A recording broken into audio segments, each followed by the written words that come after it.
Ini terkait kemarin sidang narkotika Farid RM ya, musisi senior yang beberapa kali sudah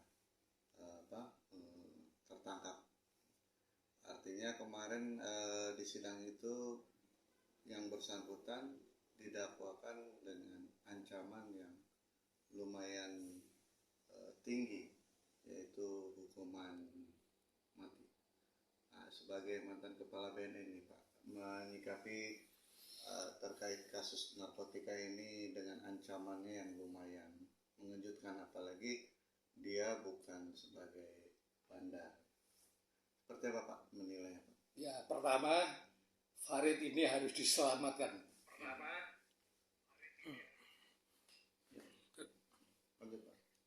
Ini penting karena dia adalah pecandu narkotika.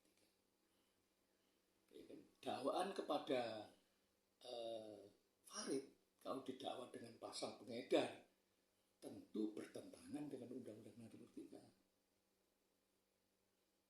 Undang-undang narkotika itu bukan hukum pidana. Jadi paradigmanya tidak boleh dipenjara. Kalau paradigma hukum pidana pasti dia dipenjara. Tapi kalau paradigma hukum narkotika dia pasti direhabilitasi atas putusan hakim. Jadi rehabilitasi berdasarkan paradigma hukum narkotika itu adalah bentuk hukuman yang terkenal dengan alternatif hukuman. Ya, alternatif hukuman pidana namanya rehabilitasi. Dan itu adalah kewajiban hakim untuk memutus yang bersangkutan menjalani rehabilitasi. Hakim juga berwenang, artinya diberi kewenangan yang sifatnya wajib. Kalau Farid ini terbukti bersalah, hukumannya rehabilitasi.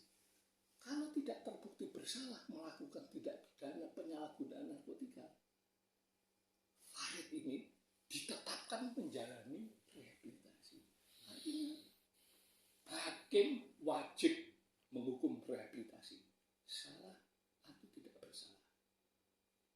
Ini perkara Farid. Karena Farid itu jelas-jelas adalah pecandu, penyalahguna, dan kondisinya dalam keadaan ketergantungan narkotika.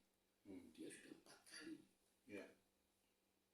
berurusan dengan pengadilan, 3 kali dijatuhi hukuman penjara. Kenapa dia jatuh penjara? Karena hakim menggunakan paradigma hukum pidana. Padahal sekali lagi, hukum narkotika itu bukan hukum pidana. Jadi berbeda. Ini yang harus dipahami oleh masyarakat dan penegak hukum. Saya paham masyarakat dan penegak hukum ya tidak atau kurang memahami perbedaan ini. Karena hukum narkotika tidak diajarkan di kampus. Nggak ada di Republik ini mengajarkan, ya kampus di Republik ini mengajarkan hukum narkotika. Termasuk tidak ada seorang pun profesor ahli hukum narkotika di Republik yang kita cintai. Ini kemana ke Republik ini? Yang harus diluruskan. Mau lewat perkara Farid ini. Agar berubah. Penyalahguna tidak lagi dihukum penjara. Ini yang harus diingatkan kepada hakim yang diberi amanat untuk menghukum penyalahguna. Pak, tapi sampai sekarang ini banyak penyalahguna narkotika juga dihukum penjara, Pak. Itu sistem yang salah atau seperti apa sih Pak yang harus dibenahi Pak? Ya, yang harus dibenahi memang implementasi penegakan hukumnya. Coba kalau hakim ini ya kan, menghukum rehabilitasi terhadap Farid, itu artinya pukulan yuridis kepada jaksa dan penyidik. Tapi kalau hakim menghukum rehabilitasi, menghukum penjara terhadap Farid, itu membuat jurisprudensi pada masyarakat bahwa seorang penyalahguna yang kecanduan harus dihukum penjara seperti sekarang. Meskipun itu sudah dia lakukan berulang kali Pak, tetap harus direhabilitasi atau seperti apa Pak? Ini bahasa ya, soal bahasa. Rehabilitasi itu adalah bahasa kesehatan. Kalau dia mengulang,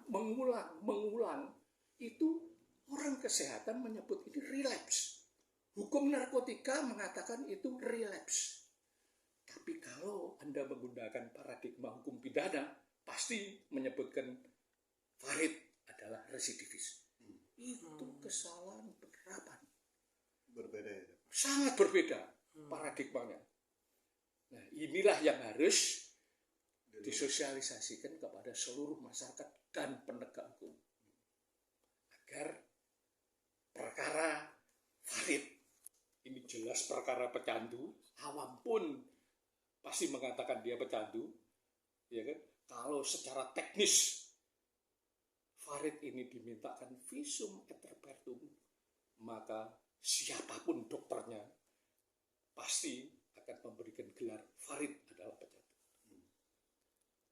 Tapi karena ya kan proses dakwaannya, berkasnya tidak ada proses asesmen yang mengatakan bahwa Farid adalah pecandu, maka saya mengatakan proses pengadilan ini tidak fair. Tidak berdasarkan undang-undang narkotika, tapi berdasarkan KUHP. KUHP, Kitab Hukum Acara Pidana. Ini permasalahan. Ini yang harus dikelirkan. Ini hanya bisa berubah apabila pendekar hukumnya menyadari masalah ini. Kenapa saya katakan pendekar hukumnya tidak menyadari? Ya, karena ada surat edaran dari Mahkamah Agung, baik surat edaran nomor 4 tahun 2010 maupun surat edaran Mahkamah Agung nomor 3 tahun 2015, itu dasarnya paradigma hukum pidana tadi. Sehingga penyalahguna pasti dihukum penjara. Meskipun terbukti secara sah dan meyakinkan terdakwanya sebagai penyalahguna bagi diri sendiri. Ini permasalahannya. Jadi ini kayak benang kusut. Kalau tidak diluruskan sampai kapanpun, lapas itu pasti akan over kapasitas. Pasti terjadi anomali lapas. Pasti di lapas banyak orang menggunakan dan menjual narkotika. Dan dampaknya demand-nya naik. Banyak sekali penyalahguna. Jadi jangan kaget kalau sampean ya kan mendapati orang jual narkoba di desa-desa, di kampung-kampung. Karena selama 30 tahun, saya ulangi tepatnya selama 38 tahun sejak Undang-Undang Narkotika 97, penyalahguna itu dipenjara menggunakan paradigma hukum pidana. Itu permasalahan. Harus diluruskan. Makanya saya menekankan hukum narkotika harus diajarkan. Karena hukum narkotika itu bukan hukum pidana, tapi hukum internasional yang mengatur narkotika sebagai obat dengan pendekatan kesehatan dan pidana. Artinya hukum narkotika ini memang berbeda dengan hukum pidana ya Pak? Berbeda. Sangat berbeda. Karena dia lebih lex specialis. Ya. Salah satu perbedaan, ya. Hukuman pidana itu diatur di pasal 10 KUHP. Hukuman mati, penjara, denda, tutupan,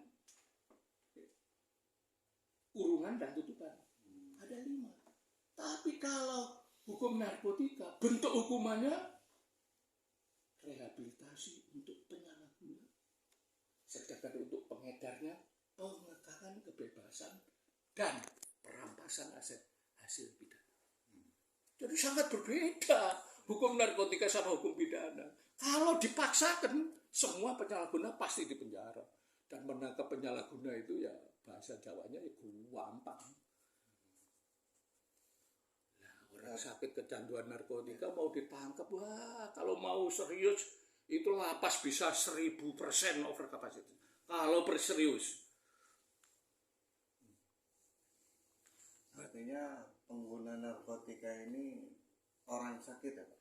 Orang sakit kecanduan narkotika. Jadi penyalahguna itu tahapannya ya, ada pertama itu menjadi korban penyalahguna narkotika.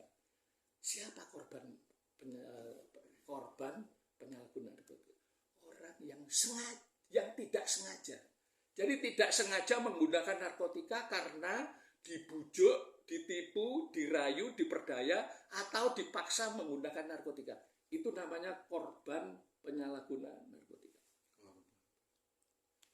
Kalau penyalahguna apa? Penyalahguna orang yang sengaja, ingat ya, sengaja membeli atau memiliki narkotika jumlah terbatas untuk dikonsumsi. Oke? Tapi kalau pecandu itu adalah penyalahguna dan dalam keadaan ketergantungan narkotika. Setelah itu jadi pecandu. Itu karirnya seorang penyalahguna narkotika. Nah, orang begini mau dipenjara, negara rugi, rakyat menderita. Masalah narkoba tidak selesai, tambah membumbung tinggi. Ya, itu permasalahannya. Negara rugi dalam artian apa nih Pak? Loh, berapa biaya penyidikan? Berapa biaya penuntutan? Berapa biaya mengadili? Berapa biaya memberi makan selama dia di penjara? Apalagi ya, di penjara minimum 4 tahun. Ya kan? Berapa duitnya? Terus berapa kerugian sosialnya? Ini yang nggak bisa dihitung. Sangat besar. Negara ini rugi betul kalau memenjarakan penyalahgunaan narkotika. Harusnya langsung direhab. Nah, undang-undang narkotika menyediakan 2 cara. Yang satu, penyalahguna atau pecandu diwajibkan untuk lapor ke IPWL. Status pidananya gugur. Artinya masalah selesai. Tinggal masalah kesehatan. Yang kedua, ditangkap penegakan hukum secara rehabilitatif.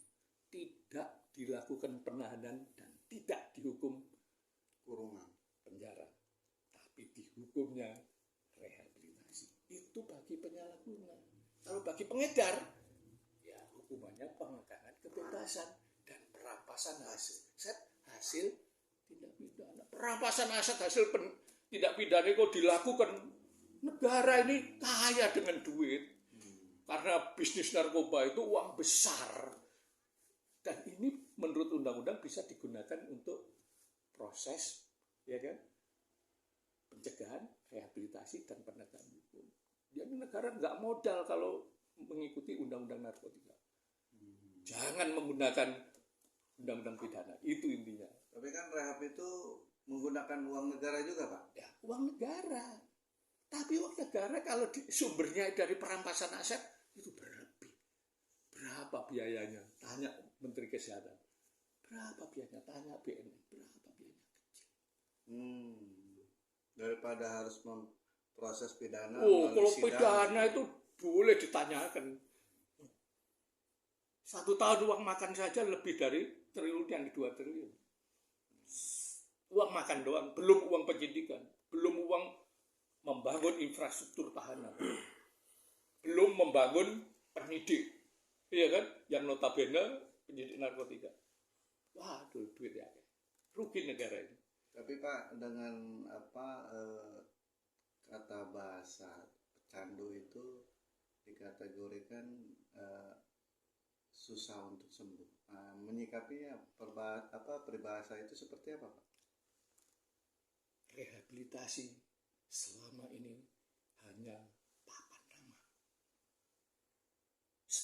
bisnis awu-awu. Hmm. Kenapa? Karena tidak ada rehabilitasi yang bagus kecuali kalau di Jakarta itu rumah sakit ketergantungan obat. Rehabilitasi milik BNN. Tapi di wilayah itu hidup segan dari mata. Hidup segan, mati tak mau. Ada 1.400 rumah sakit puskesmas dan lembaga rehabilitasi yang tersebar seluruh Indonesia. Semuanya tidak ada pasiennya. Karena pasiennya di penjara. Kosong. Ini permasalahan. Jadi tinggal membalik aja. Jangan di penjara tapi direhabilitasi. Kalau direhabilitasi, asas manfaat daripada penjatuhan hukuman itu sangat besar. Yang jelas sembuh. Kalau di penjara, nggak akan sembuh. Bukan fungsinya lapas untuk menyembuhkan. Itu fungsinya rumah sakit dan lembaga rehabilitasi. Tapi biasanya berapa lama sih Pak untuk rehab sendiri untuk sampai sembuh? Rehabilitasi tidak dibatasi waktu. Kalau taraf kecanduannya ringan, tidak perlu masuk rumah sakit rawat inap. Tapi kalau berat, ya kan, baru masuk rawat inap. Jadi jangan rehabilitasi dibatasi 3 bulan, 2 bulan, 3 bulan. Emangnya rehabilitasi itu beli permen. Habis dimbut langsung manis. Enggak, rehabilitasi itu proses medis. Setiap orang punya pemahaman masing-masing, punya daya tahan juga masing-masing. Rehabilitasi kayak begitu. Mungkin adanya maksud tujuan dipidanakan agar masyarakat mencegah menggunakan narkotika. Apakah itu berpotensi sangat positif nggak Pak? Itu bertentangan dengan undang-undang, ya kan? Memenjarakan penyalahguna itu sekali lagi sama dengan menyengsarakan penyalahguna warga bangsa dan orang tuanya. Dia nggak sembuh selama di penjara. Selama di penjara, ingat catat ini ya, pasti akan mengkonsumsi. Kenapa? Karena dia relapse. Karena sakit ketergantungan. Di penjara pasti. Kalau tidak, dia akan mengalami sakau di dalam penjara. Kalau terjadi sakau di dalam penjara, itu lapas bisa terbakar.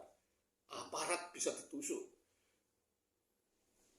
Jadi ingat, sangat membahayakan.